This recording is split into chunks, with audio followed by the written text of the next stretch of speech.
Sumulat ang abogado ni Richard Gutierrez sa Philippine Entertainment Portal o PEP para i-demand na wag nang maglathala ng anumang artikulo tungkol sa aktor.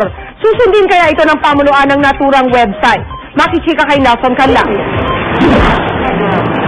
Natanggap ng pamunuan ng Philippine Entertainment Portal o PEP ang isang cease and desist letter noong April 14, 2009 mula sa kampo ni Richard Gutierrez na pumipigil sa entertainment website sa paglalathala ng anumang artikulo tungkol sa aktor. Ilang beses naming tinawagan at pinadala ng text message ang abogado ni Richard na si Attorney Agnes Maranan, ngunit hindi siya sumasagot sa amin.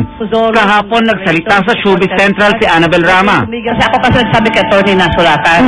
Ang aming tutukoy doon, yung kanilang negative comment. Yung negative comment. Pero yung freedom of the press, nandun yun.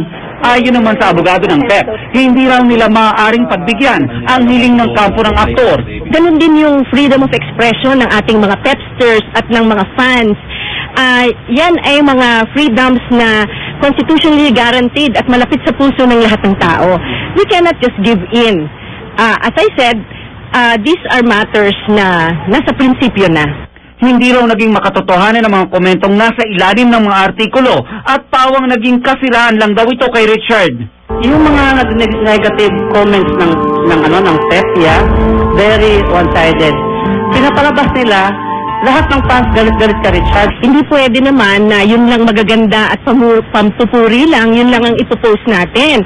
Siyempre, pag sinabi nating open to comments, whether good or bad, kailangan tanggapin. Diba?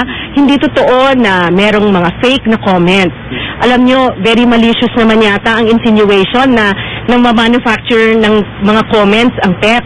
You know, our reach and our advertisers are worldwide. Hindi namin lolokohin ang advertisers. Nelson Canla sa Katutok, 24 Oras.